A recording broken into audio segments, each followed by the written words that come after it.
Tonight on the docket, the economy, oil, and personal freedom.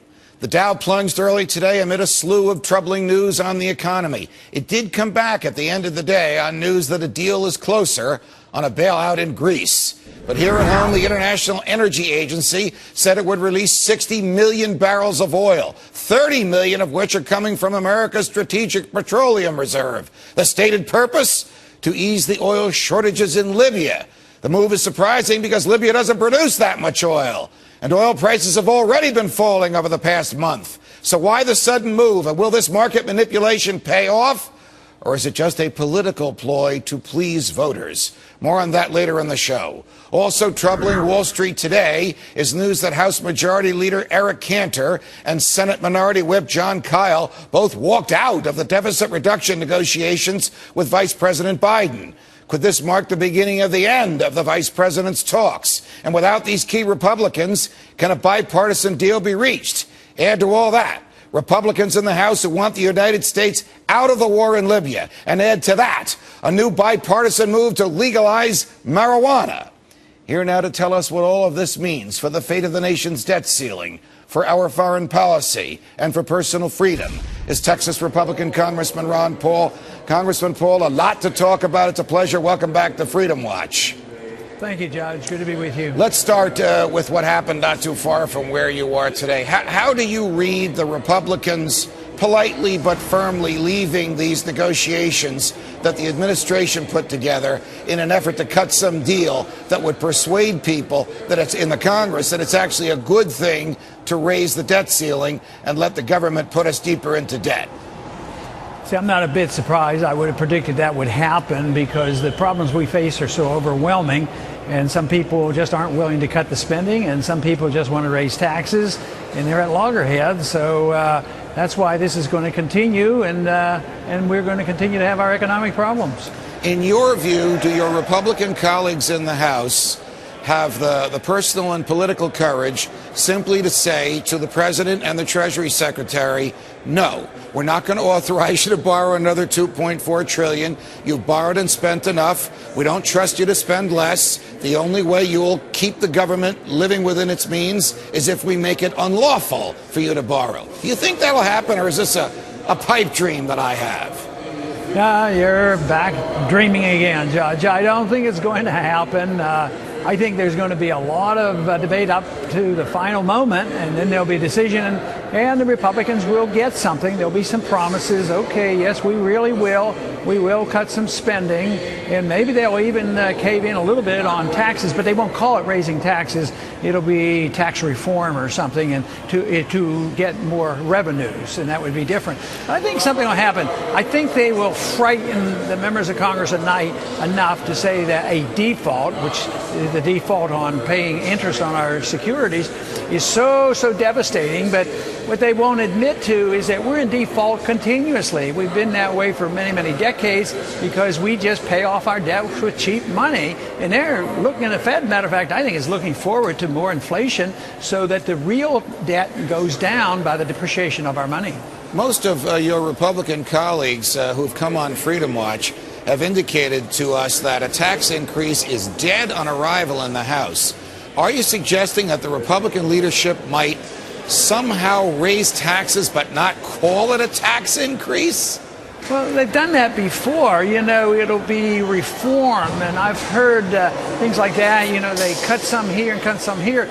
So when we look at those bills in my office, we have to do it. We add and subtract. You know, you get a benefit here and a subtraction here, and of course my rule is that there's no net new revenues.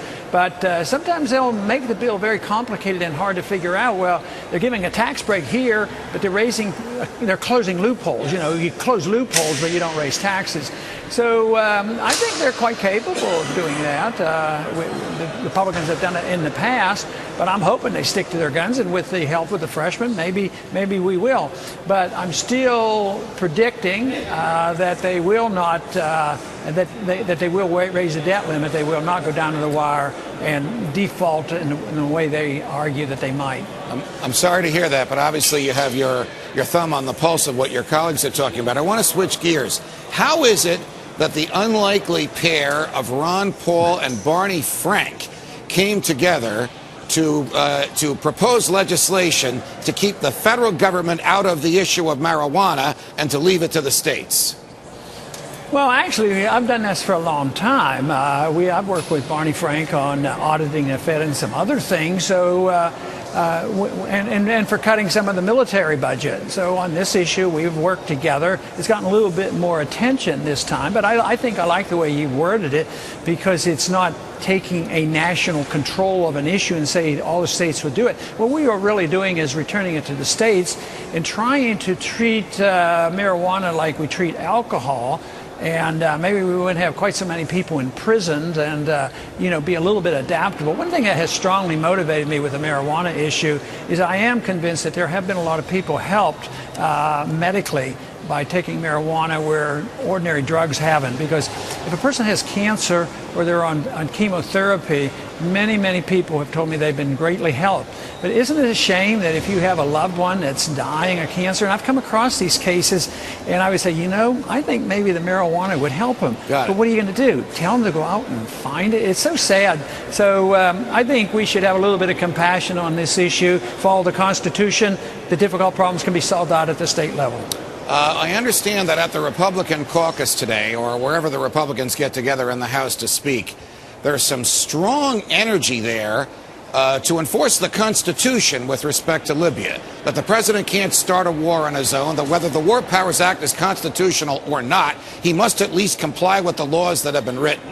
Question: is there going to be a move on the floor of the House of Representatives in the next few days to force the president to take the troops out of Libya? We're going to have some votes tomorrow, and so far I don't see that type of resolution, which is the right one, take the troops out and deny all funding. Matter of fact, there's one that sort of follows McCain's proposal and grant him authority to do exactly what he's doing and be explicit.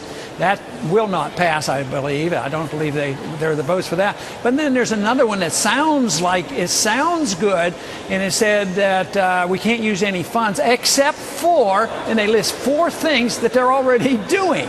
So wow. It's a trick piece of legislation, and it actually pretends they're doing something, but it is an authorization for the president to be doing exactly what he's doing, and hopefully we can stop that. But on the surface, a lot of people are assuming, well, this looks like a good piece of legislation. It's not the McCain approach of endorsing the whole notion. It is a statement of denial. At the same time, the exceptions are endorsing exactly what the president's doing. So I hope the Congress does not pass that tomorrow. Sounds like a trick to me. Keep them honest. Congressman Ron Paul, it's always a pleasure. Thanks for joining us.